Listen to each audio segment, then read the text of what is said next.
This is Positively Nerdy number 1. Woo! Casting the Justice League movie.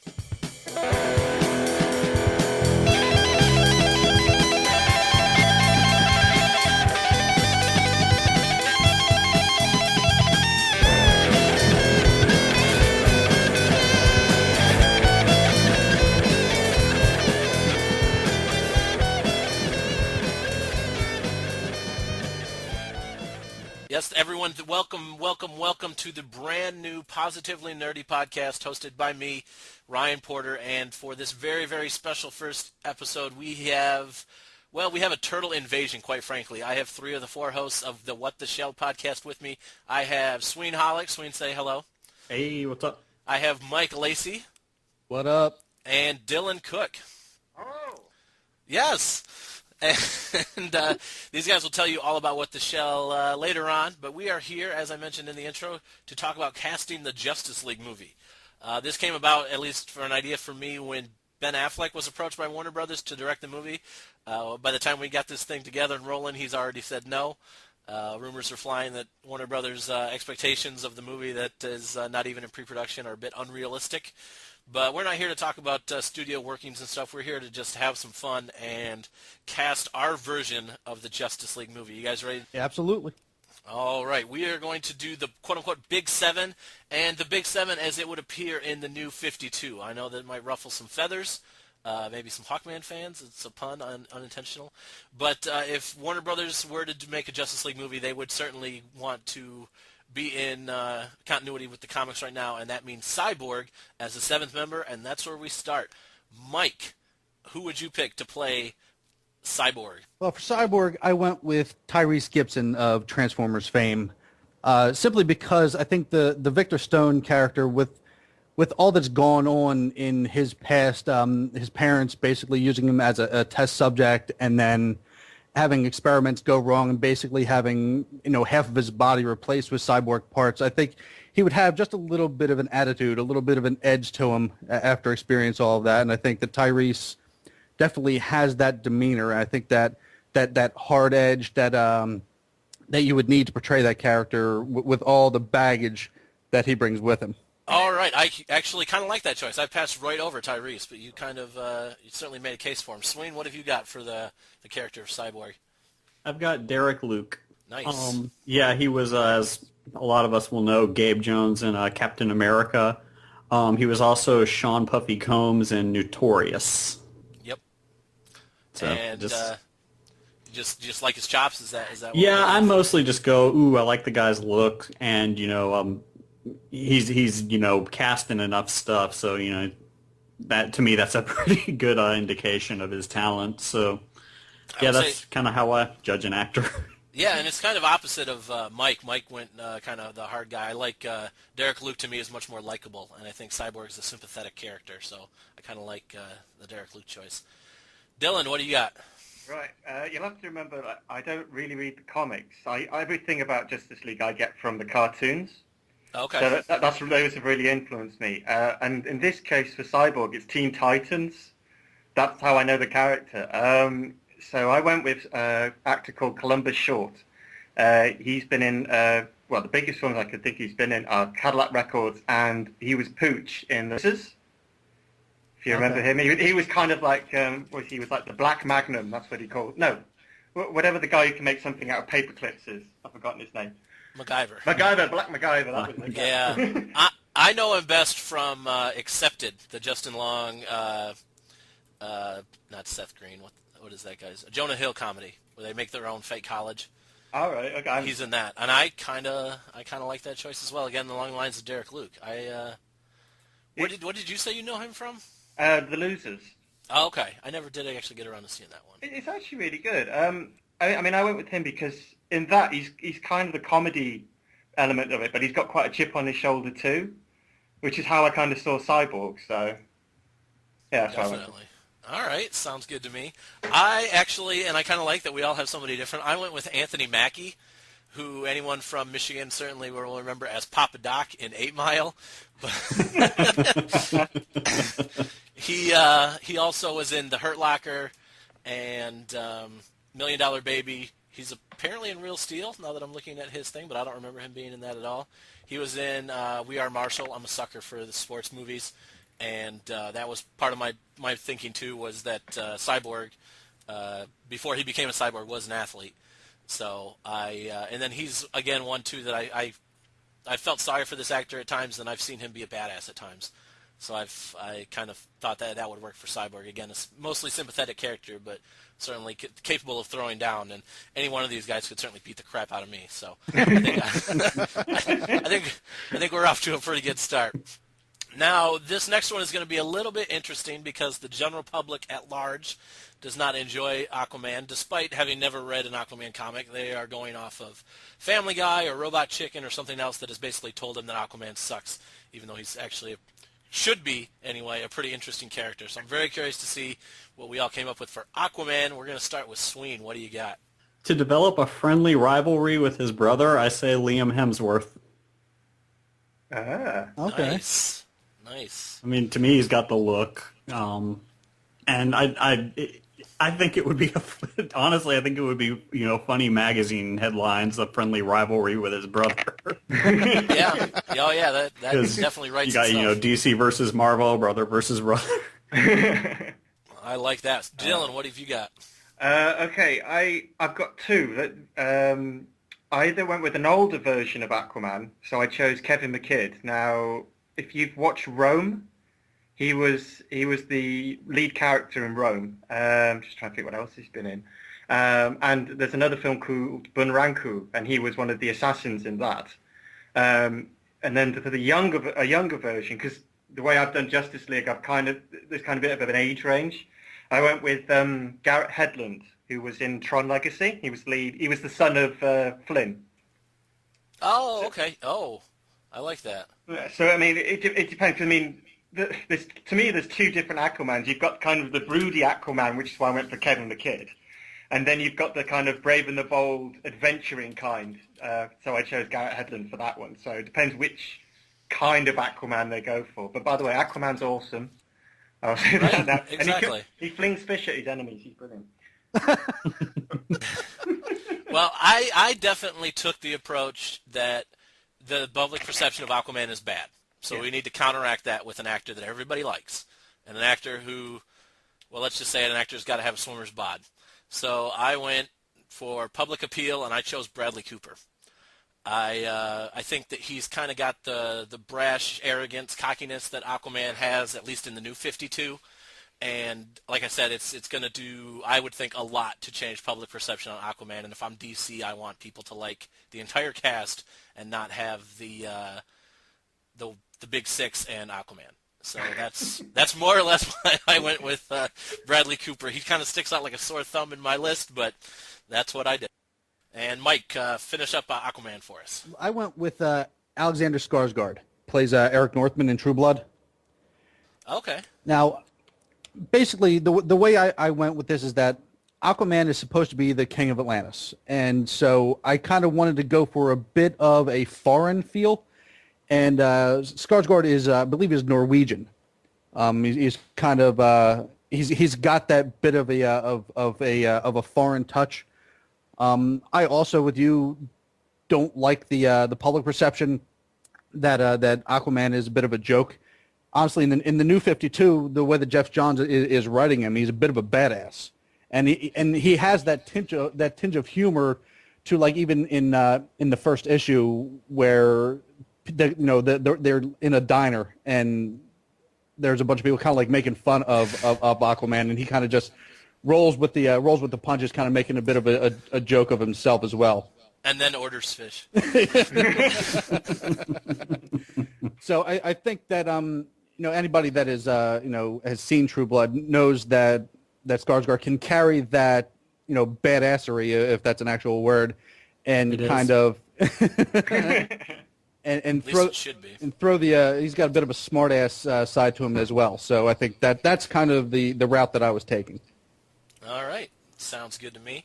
We are moving on to the fastest of the Justice League. Well, I guess it depends on your opinion of the fastest. It might be somebody else, but we're going with the fastest as The Flash. And Dylan, start us off with The Flash. I had two, and I actually went with Bradley Cooper, like you did for Aquaman. Oh, nice. Because I mean, to me, the Flash is he's the quick-witted one. He's the to me he's slightly cheesy. So Bradley Cooper's got that in spades every time he smiles. The other guy I went with was Chris Pine, who was Captain Kirk in the new Star Trek as well. Yes. Yeah, just for a younger lead, maybe. Because I'm not sure what Flash they're using in New 52, but I mean, they could be any of them, really. Barry is back, but I would go, and to me, Bradley seems more like a Wally West. Yeah. That's just me, but I think Chris Pine could pull off either one. Yeah. All right, and then I actually went with Ben Foster for The Flash. I think Barry Allen, I think somber, I think sacrificing himself to save the multiverse, and Ben Foster certainly has the a quiet way about him. Doesn't say a lot usually. He's in, let me see some of his movies. The Messenger. He was in Pandorum. He was actually Angel in X-Men 3 for all of 10 seconds. He was in The Mechanic. He was in 3:10 to Yuma.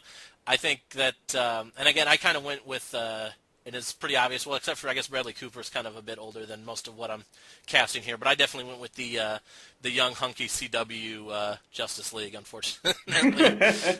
And I think Ben Foster fits in with what I've done so far and what I've got coming up. So, Mike, what did you pick for The Flash? I went with a Wally West Flash, and I put Ryan Reynolds in that role. I think he fits the Flash more than he fit the Green Lantern. Oh, God. I don't necessarily see him as Hal, but I think he'd be a really good Wally. He definitely has that quick wit and that dry humor that the Flash has and tends to provide towards the Justice League. So I think that's the perfect fit for him. I think he was in a bit of a reverse role, maybe only because they made the Green Lantern movie first, and I think they wanted to use Ryan Reynolds. But that's where I would go. I would put him in the red tights instead of the green tights. Yeah, I remember when he got cast as Green Lantern. I'm like, he's not Green Lantern, he's Flash. So I'm right with you on that one. Suine, take us home with The Flash. I kind of broke the rules a little and went with Wally West also. I'm not really a Barry Allen fan, but I cast Jay Hernandez as Wally West. I think he'd be an interesting spin on the character. If you don't know him, he was from the Hostel movies, the first two anyway. Yeah. And he was one of the firemen in Quarantine. Okay. That is an interesting twist on it. All right. I think he'd be an interesting, just bit of variety in it. He's got the humor for it, I think. What's that? He's got the humor for it, Yeah. Yeah. I mean, from what he was like in Hostel and stuff, yeah, definitely. Yeah.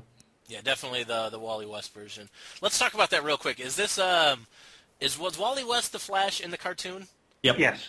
Okay. And since Barry died and was like one of the most legit comic deaths this side of Gwen Stacy for a long, long time, it's obviously like a generational thing too, because we weren't reading comics when Crisis happened. I take it. Right. Yeah. Yeah. Wally West was always the Flash when I was reading comics growing up. Me too. Okay. Yeah. Okay. I just think it's like a generational thing, and I think they both have merit, unlike Kyle Rayner, who's the biggest waste of space ever. Poor Kyle. I think Wally's the one that everyone, I think he's the one who gets used the most in any of the like cartoons and stuff. I think, I've only ever seen Barry used once, and that was in Brave and the Bold, as the Flash in that. But in every other cartoon, it's always Wally. Okay. Yeah. See, I didn't really get introduced to Barry until Rebirth. That's where I kind of got my first real dose of Barry Allen. Okay. Yeah, because I don't know why I always tend to go toward Barry, just because I didn't read DC like at all, like in the 90s or early 2000s when I came back into comics, and I started getting into Justice League and immediately like went all the way back to Crisis and was like enamored with the fact that Barry had like sacrificed himself and stuff. And again, I tried to go with what they're doing in the New 52, so I definitely went straight up Barry, and apparently I was the only one. So I was just looking for some insight on that. That's quite all right. We now go on to a Green Lantern, who we've already seen portrayed on film, as a couple of these characters later on will have been also. But I assumed that they're going to scrap Green Lantern and start fresh. And I actually went with one of Dylan's choices for the Flash in Chris Pine. I think he is perfect for Hal. I think Hal and Captain Kirk have a lot in common. And I think he would look much, much better in the Green Lantern costume than Ryan Reynolds did, and I think he's definitely got the bravado to play a Hal Jordan type. So, Mike, who did you think should play the Green Lantern? Well, I think it's pretty funny because I think we all kind of have the same names, just in different positions. Because Chris Pine was actually somebody I was thinking of for Aquaman, and I chose Bradley Cooper for Green Lantern, and he's been already mentioned a handful of times for other characters. We're not being paid for this, by the way, people. If Warner Brothers is listening, the thing they've taken out of this is get Bradley Cooper into Justice League. Well, you get a lot of women to go see it if Bradley Cooper's playing Green Lantern, Flash, or Aquaman. So, and I tell you, this is kind of for the reasons we've already mentioned regarding Bradley Cooper and the character of Hal Jordan, Mike. Well, with Hal Jordan to me is more of the aside from Bruce Wayne, Hal Jordan's a bit of a playboy more than the other characters in the Justice League, and I think that Bradley Cooper really kind of can carry that. He has that serious side where Ryan Reynolds, to me, I can't necessarily take seriously. He's kind of Ryan Reynolds is always just playing Ryan Reynolds. He's never actually playing a character. He's basically the same thing in every portrayal that he has. I think you need a little bit more of a multifaceted actor to play Hal Jordan, because he has to be. He's got to be serious on one side because of he has so much tragedy in his life with his father's death and all that kind of stuff. But he also needs to be kind of that swinger, that swinger playboy role, and then he does have the humorous side to him. So I completely disagree with Ryan Reynolds, but like I said, I think they kind of just wanted to get him into a movie, and Green Lantern was made first. They said, here you go. But I think Bradley Cooper to me is almost a perfect fit, and for Hal. But on the flip side, I thought that maybe if they used Kyle Rayner, that maybe they would use Joseph Gordon-Levitt as a younger Green Lantern. I could kind of see that. I also could kind of see like Jay Baruchel playing Kyle Rayner, but maybe that's because I have no respect for.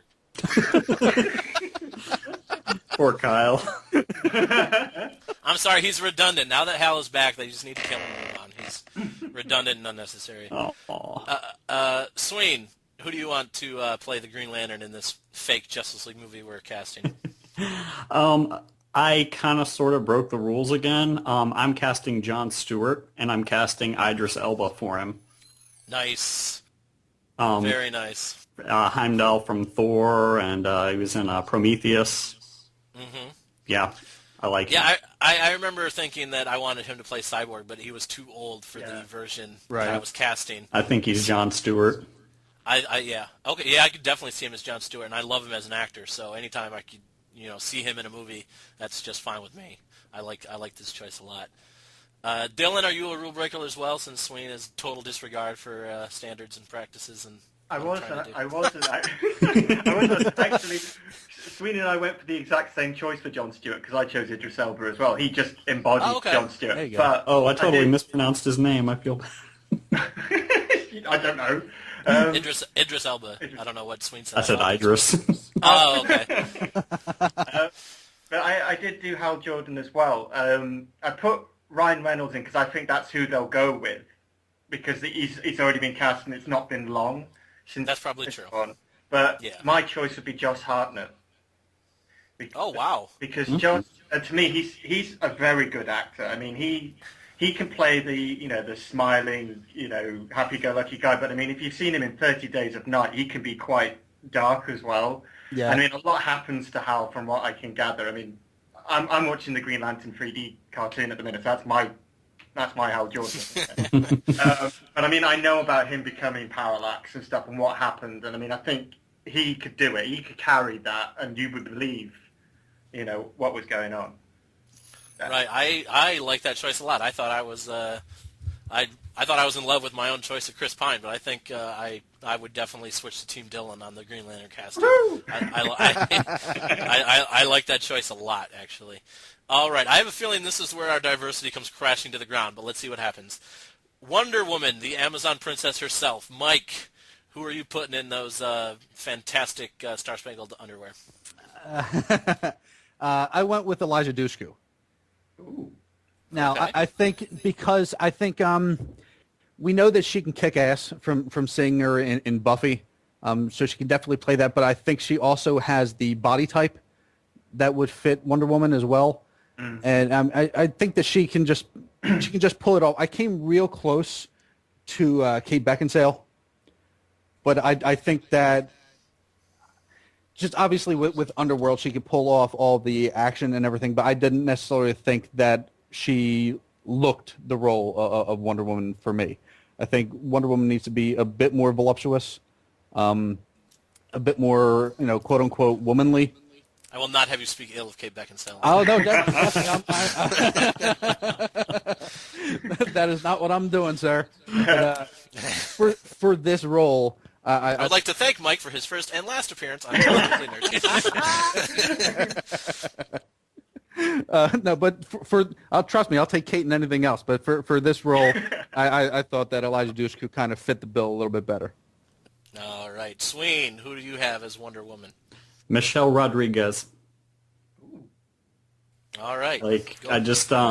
I've always enjoyed everything I've seen her in. We obviously have Lost, and some of the Resident Evil movies weren't terrible. Wonder Woman's always been a character who's really hard to cast, and, well, to me anyway. And she's going to be nigh impossible to translate completely perfectly from comics to big screen.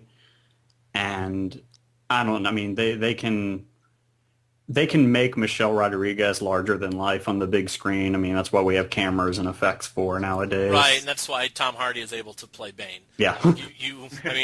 Elijah Wood is not actually 5.5 feet shorter than Ian McKellen. The technology exists to make her appear more than the 4 foot nothing she actually is. Yeah. So, but that's who I went definitely. with.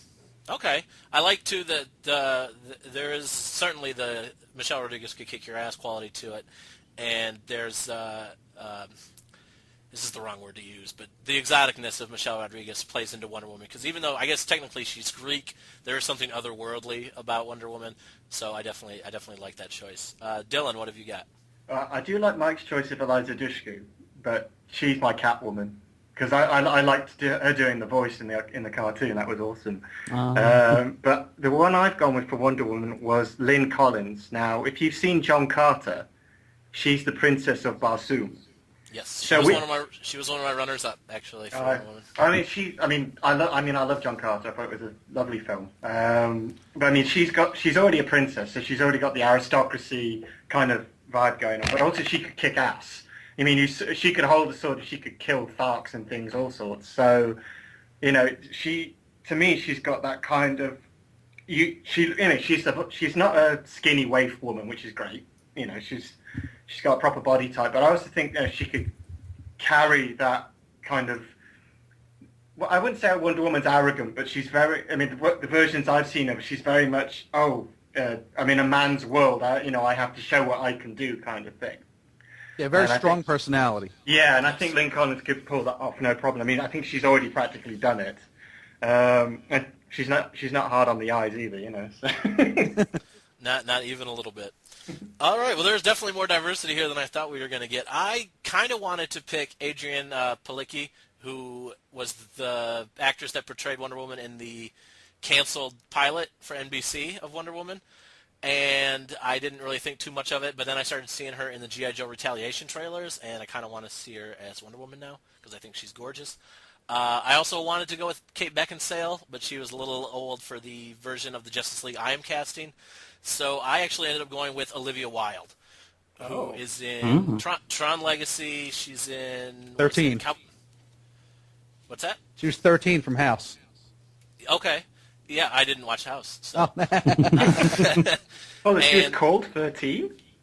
Yeah, so the whole thing where he had candidates for a job and he just numbered them, so he refused to call them by name, so he just called her by her number. Oh, it's not her actual name. I was gonna say. That's a really horrible thing a parent would do.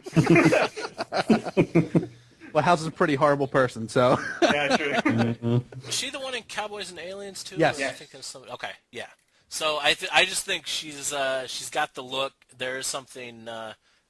She does have a commanding presence in most of her movies, and I think that she would definitely fill out the costume rather well too. That's certainly a requirement. So, moving on from Wonder Woman, we get to we kind of started in on the big three, and now we get to the big two. So, Suine, how do you do Batman after Christopher Nolan?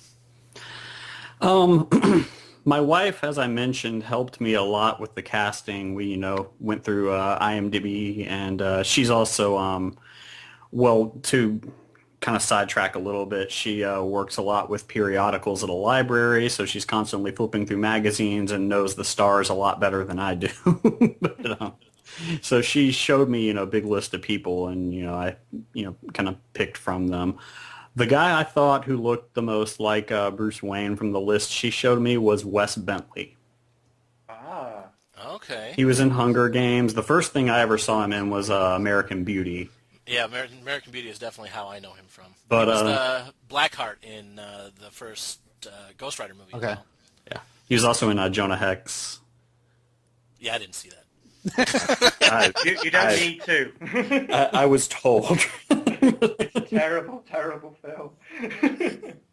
But yeah, I mean, I'm looking at his picture on IMDb. I see a Bruce Wayne right there. Let's pull up IMDb real quick. I think that's what everybody else is doing right now. Yeah, I see. I still think of him as American Beauty. I know he was just in Hunger Games a couple months ago, but I still think of him as the scrawny little teenager or whatever in American Beauty, and that movie was a long time ago. Yeah. So yeah, my perception is a little. Basically, I just mean my perception is a little different. So him growing up and filling out is certainly capable of pulling off a Bruce Wayne Batman type. Nice. Yeah. All right, Dylan, what have you got? I don't think you guys are going to like this choice, actually. I went with Jake Gyllenhaal. Okay. Because basically, I think he's a brilliant actor. I mean, from what I've seen, he can do a smarmy playboy type. I mean, if you've seen Love and Other Drugs, and a couple of all his romantic films, he's got that down to a T. But then when you want to go for somebody who's quite broken and dark, like Batman, I mean, if you watch Donnie Darko, or even bloody hell, what's it called? The film when he's hunting. Oh, Zodiac. That's it. Those kinds of things. And he's got that. To me, he's got the mentality for Batman. I mean, hopefully he doesn't have to put on a stupid voice like Christian Bale does. I have a strong suspicion that the next Batman will not have an over-the-top voice change from Bruce Wayne Batman. Yeah, I mean, Kevin Conroy can pull that off. I mean, I think that's what they're all aiming for. But I mean, I think Jake Gyllenhaal's kind of got the right acting smarts to do it. He's quite a flexible actor. I mean, and we know he can bulk up because if you've seen Prince of Persia, I mean, he was quite big in that. So yeah.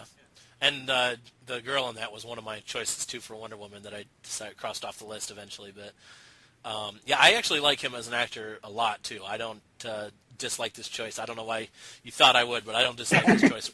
I don't dislike this choice one bit. So I didn't think of it, but definitely an interesting. I think it's because he's really perceived as kind of a teeny actor. I mean, everything he's been in, he's always a teenager. You don't generally see him as an adult until very recently. So, and that's the thing with Batman. Batman is perpetually like 35 or something. So.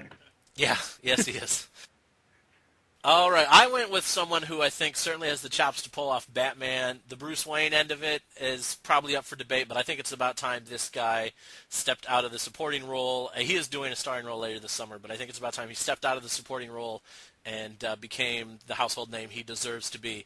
And I went with Carl Urban as Batman / Bruce Wayne. Again, I cast definitely more for Bruce Wayne. I definitely cast more for Batman. I don't know if he's necessarily got the look, the charm to play a Bruce Wayne, but depending on how you go with it, and in a huge ensemble movie like this, you're not going to get a whole lot of Bruce Wayne anyway. And I just love the actor to death and really, really want him to have a role like this. So maybe a sympathy picking with my heart. Now my choice, but that's what I went with. So Mike, round up Batman for us. I actually went, like Dylan said, I always think of Bruce Wayne and Batman being just a little bit older. So I went with David Boreanaz. And Right, being I know the name, but help me out. He was Angel. he was Angel. Oh, nice. Okay. He's also is on Bones. Yep. And he actually would put a lot of passion into the role, because a lot of times he's a big comics fan, and on Bones a lot of times you see him, reading different comics and stuff like that. But he definitely has all the physical attributes as far as being able to carry all the action scenes and whatnot. And he has that playboy look, and he definitely has the dark, brooding personality type that Batman needs. So I definitely think that he would fill out the Cal nicely. Not bad at all. He just so you know, he voiced Hal Jordan in the Justice League New Frontier animated feature. I didn't know that. There you go. All right. It all comes down to this. The big blue Boy Scout, the last son of Krypton, Superman. Dylan, did you go with, what's his name? I can't even think of, from Man of Steel? Henry Cavill. Cavill? Thank you. I can't remember his name. Something like that. Well, he was there only because I think that Warner Brothers is going to go for him. But my choice would be one of the original choices that everyone was fighting for, which was Joe Magnanillo. I can never say his name. He's basically, I think he's a werewolf or something in True Blood. Yes. More people know him as Flash Thompson in the Tobey Maguire Spider-Man movies. Okay, yeah, I was going to say, you type in Joe on IMDb, and he's actually the first one that comes up. So he's got that going for him. Yeah, he's a big guy anyway. You don't have to worry about that. But he's a classically trained actor as well. Okay. And I think this, like you said for Carl Urban, he's always a supporting character. Same goes for this guy. He's a good enough actor to come out and be a leading role, and I think this would be probably the best one for him, But I'll be honest, I'm not a massive Superman fan, so this one was very difficult for me to choose. So. Yeah, well, I think this one is hard. You've got like the pedigree with like Christopher Reeves, and everything that happened to him has made him an even more sentimental choice than he already was. And it's how do you cast, literally the Man of Steel? It's not an easy thing to do. I assume that if this happens, they will go with Henry Cavill from. Is that his name? Henry Cavill. Cavill, thank you, from Man of Steel. I assumed that they would do that as well. But since this is my movie, I actually went with someone who I am relatively unfamiliar with, and I think that's usually the way to go with these kind of situations. The actor's name is Armie Hammer. Oh, yeah. Yep. He was in J. Edgar. He was in The Social Network. He's a really, really good actor, and there's just a few scenes. I just watched Social Network for the first time a couple weeks ago. And there are a few scenes in there where he wants to be calm, cool, and collected and do the right thing, and then in one scene he kind of snaps. And I kind of went to that scene more than anything on. And he actually does the same thing in J. Edgar. He's faithful and loyal, and then there's a scene where he just snaps. And I think that Superman is kind of that way too. Superman's going to want to do the right thing. You can shoot him if you want to because it's not going to bother him, but eventually you're going to piss him off, and he's just going to have to snap and go nuts. He's got the body for it. He's got the chin for it. Dye his hair black, and I think we've got a potential for an unknown, a relative unknown, to step up and become Superman. So that was my thinking on that one. So, Mike, what did you think of? For me, this was the hardest one to do, just because we've had good people in the roles before. Like, some people had a problem with Brandon Routh, but for me, he was just a younger Christopher Reeve. Yeah. That's exactly what I saw when I saw that original casting for Superman Returns. I also, I think that a lot of people, sentimental choice is Tom Welling, just bringing him up from Smallville and just letting him carry that torch. The promotion, so to speak, yeah. Yeah, and I think that would be a natural progression as well. I'm interested in seeing what Henry Cavill does, just because I thought he was. If any of you guys have seen The Tudors, it was a Showtime series. He played the Duke of Suffolk in that, and was really, really good. So I was actually surprised when I saw his name come up because he really hasn't been in anything major. He was in Immortals. But other than that, he really is virtually an unknown. So I think that this is going to be the kickoff film if they decide, if they do go the route and actually make it happen for a Justice League movie. I think that this is going to be the movie that kind of kicks it off. This will be their Iron Man that kind of kicks off the series. Right. Which is what they wanted Green Lantern to be, but that didn't go so well. But for me, what I did is I went for a specific look, and I always see Superman, like you said, with the chin. It's kind of a prerequisite in my eyes when I see Superman, and I went with John Hamm from Mad Men. Nice. He's a little older. It all kinds of depends on the arc that they want to go with the movie. If it's going to be, obviously, the way we're seeing it now is kind of a retelling of the origin. So we're going to see a younger Clark Kent, a younger Superman. But once they get to Justice League, it depends on how long that a time frame the arc has taken. And if you went for an older Superman, this is definitely the vision that I have. Okay. He was actually who I wanted to play Captain America when they were casting that. Okay. I ended up falling in love with Chris Evans, but I really thought John Hamm, could pull off Captain America. So I definitely like him as an actor as well. Suine, we're gonna end this on with you, man. Don't let us down. No pressure. Ryan, eyes on your own paper, dude. Are you serious? I also went with Armie Hammer for all the reasons you said. That's awesome. Yeah. Yep, he was another one my wife showed me, and I was like, ooh, that's the face. Yeah, he's definitely got the face for it. I'd say he's got to hit the gem a little bit to, round out, because he's really tall. Well, Chris Evans was a scrawny little dude at one point, too. Yeah, true. But, it certainly happens. And I think that... I think he's, and on top of looking the part, I just think he's just a tremendous actor. If you guys have seen J. Edgar, it's kind of a downer part, unfortunately, but he is really, really good in J. Edgar. So, I feel it adds a certain credibility to my choice that Suine also picked. I'm not going to lie. So that is our cast, or at least our versions of our casts. And anybody have any thoughts on who they might be going up against? We're not looking to cast this, but just kind of throw out some villains that we think are worthy of going up against this lineup. I'm definitely thinking Darkseid at some point. I don't know if it'll be I'm thinking they would probably go the Avengers route and not have the big bad be the first guy they go against. Kind of build towards it, kind of how we're going with Avengers. But I think you definitely. So you're saying they would build toward Darkseid? Yeah, I think you definitely need Darkseid at some point, though. All right, here's what I think is the problem with that. Marvel already did it.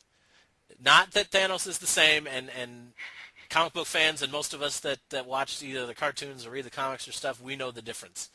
But my wife or most of the people who attribute the $1 billion gross to Avengers aren't gonna see the difference. My fear is if they go Darkseid, it looks like they're ripping off Marvel even more than it already looks like they're going to be ripping off Marvel. Yeah, I can see that. But at the same time, the only other option is not the Masters of Evil. That's the Marvel version. What's the DC version of the Legion of Doom? Legion of Doom. Legion of Doom. Thank you.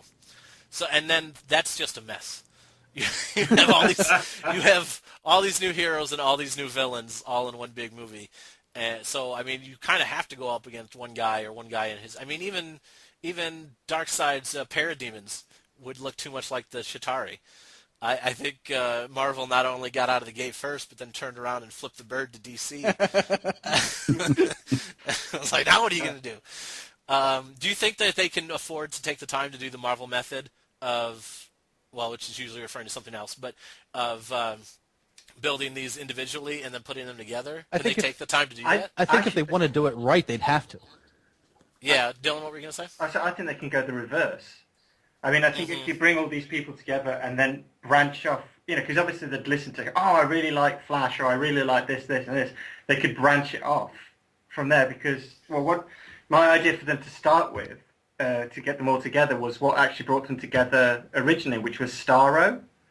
Now, Okay. I know an intergalactic starfish sounds like a corny idea. I thought so. And then, like I said, I've just recently watched Brave and the Bold, and it really, really worked. And what I would see is like all the little mini starfish, it attacks all their individual cities and where they live. And that's what brings them together. Like, oh, this is happening in my place. This is happening in my place. And then they form the Justice League, right? Either that or start the film with them already formed.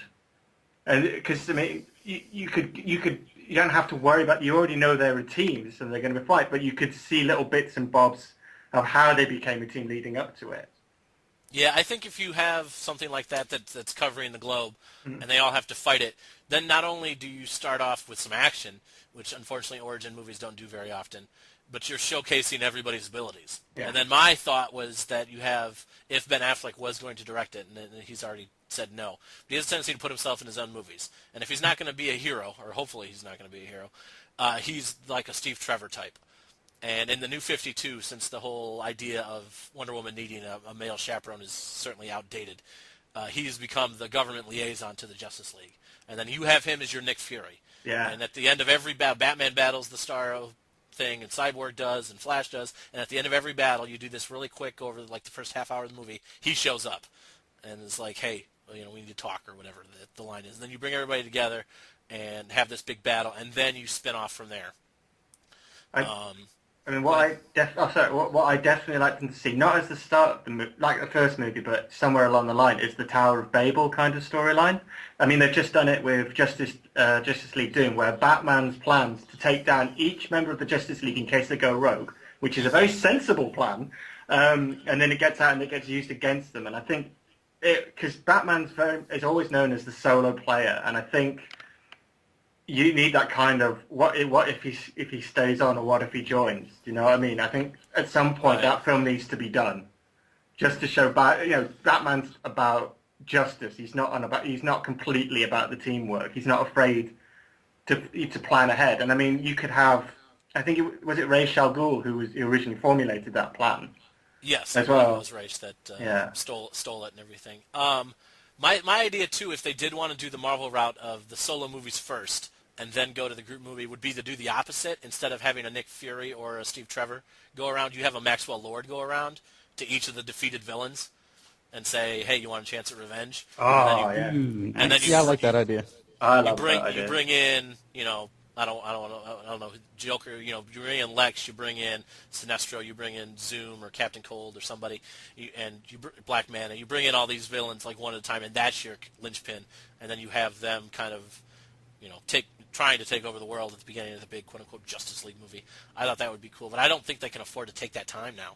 Or if they do, they have to do them like two at a time, like Flash and Green Lantern in a movie together, and Wonder Woman and I don't know why or who, but Wonder Woman and Aquaman in a movie. You have to streamline it because you got to do something. Marvel's kicking your ass left and right. And Suine, you haven't said much. What do you got for us? I'm mostly just kind of nodding my head and smiling at a lot of your ideas because I like the Maxwell Lord idea. He's always been a pretty intriguing character. There's always been something about the villains at DC that's a lot more cohesive than the villains at Marvel ever were. So I think building a villain team would just, I think it would just be awesome. I would be looking forward to seeing, like, the dynamic I'd like to see and see if the actors can do it well on the big screen is the reluctant building of trust between Superman and Batman. Yeah. Yeah, I think you almost need a World's Finest movie. Yeah. To do that, and I think that's another like a precursor, but you bring it in two at once, and the fact that these two guys, like if you want to take the Frank Miller approach, these two guys don't get along at all. Like once in a while they're trying to punch the same guy, but these are not two people that would get along. And then there's like variations of that where obviously in the cartoon they were a lot more friendly, and so you find a happy medium somewhere between that. But I think that dynamic is.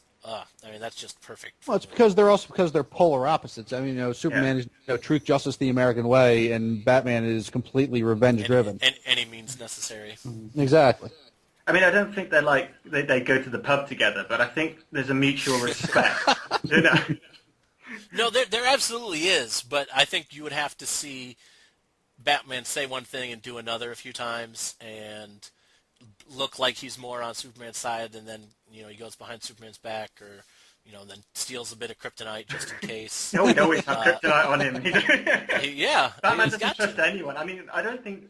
I mean, you see it in the cartoons. Superman's going, "Oh, I trust you, and you can always see in the back of your head that Batman doesn't trust anybody. Nope, except for Alfred, but that's about it. I think too, you could do like an Amazo. Everybody, he was in the cartoon, right? Everybody knows who Amazo is. I don't know how you would do that, because you would have to establish the scientist. I can't remember his name. Or you could even make it be like. Okay, you could even make it be Lex Luthor if you wanted to streamline it for the public, so to speak. But you'd have to establish that he saw everybody fight, so that would lead back to the Marvel method of individual movies or something. Another one that I think would be awesome and could certainly go up against at least a couple of the Justice League at a time would be Deathstroke. I know he's a bit 90s overdone at this point, but he's certainly a viable option as well. Any other random villains here? Brainiac. I know he's primarily a Superman villain, but I mean what he would do would be, would threaten the entire Earth, and that's what I think a Justice League movie should be about, because these guys are so powerful, and you need something big and either big and cosmic, or somebody just crazy enough like Vandal Savage, just who wants to enslave all humanity, I think that's the way you've got to have one or two mediums. It's got to be something world-threatening. I like the Brainiac idea, and then you get some awesome visual effects of him bottling up cities, and he's not just a villain you can punch in the face and be done either. So, because as much as I love the Avengers film, don't get me wrong, but bar Loki, the actual villains themselves, as cool as they were, I thought Loki was more of a threat, which is kind of bad considering how they got giant space worms and stuff like that. Whereas with like somebody like Brainiac's kind of along the same lines, or even Darkseid. You could. I mean, like you said, that's the problem. You've got Thanos coming along now, unless DC just bring Darkseid out now. But I mean, he would probably come and take care of things personally, and then you've got that as well. But, yeah, I mean, it's hard to. You want it to be different from Marvel, but at the same time, Marvel's doing it so well. And these two, Marvel and DC have been copying each other for 70 years. Like, it's just a little unfortunate that now they're doing it on this huge public scale. Justice League came out, so then Justice League beat Avengers. The back and forth, and you got your big 80s events, Crisis and Secret Wars, and then you got Death of Superman and the Clone Saga, and DC won that one, but that's okay. And it's hard. It's not an easy task, and it makes it very, very easy to see why Ben Affleck would want nothing to do with it. So, well, we're far from experts, but we certainly didn't come up with any easy solutions. I cannot thank the three of you enough for coming on board to help me kick off my brand new podcast. As I mentioned, you are all part of What the Shell, which can be found. Dylan, tell everybody about What the Shell. What the Shell is our podcast all about the Teenage Mutant Ninja Turtles, where we talk about all the past films and cartoons, and Suine takes a look at all the toys, and hopefully we'll be reviewing all the new series as well, and the new comics too. Awesome. Mike, you are a man of many talents, as is Suine. Mike, what else do you do apart from What the Shell that the folks need to know about? Well, myself and Chris Vint, we also do a podcast called Wrestle Shock, where we discuss all different topics regarding wrestling, past and present, and anything that has to do within the squared circle. I specifically like the past stuff. Anytime you talk about current wrestling, I kind of lose interest. But when you guys go back and you got a lot of fan contribution on that show, that's when, in my opinion, Wrestle Shock is at its best. So I, as an old school fan, appreciate the old school coverage and approach that Wrestle Shock takes. And Suine, you, if Mike is a man of many talents, I can't even begin to fathom how many talents you have. No offense. None taken, trust me. I was going to say, you know Suine as well as I do. You will not take offense to that. Suine, what can the people find you doing on the internet these days? Let's see. I take up a lot of space and waste a lot of oxygen, but These days I'm hanging out mostly on my YouTube channel at houseofhallock.com. It'll take you straight there. I'm up to, my usual hijinks of toy reviews and silly cat videos, but if you're into that kind of thing, come find me there. All right, everyone. Thank you again so much for helping me kick off this new podcast. This was a ton of fun. And for those of you who might have listened to me before, Positively Nerdy, I will still be doing plenty of comic reviews. Comics will be the focus of Positively Nerdy, but we will be branching out, and there will be a lot of episodes and things like this. We will cover anything and everything. Positively Nerdy is all about celebrating fandom. Thank you so much for checking out this first episode, and there will be many, many, many more. We'll see you guys later.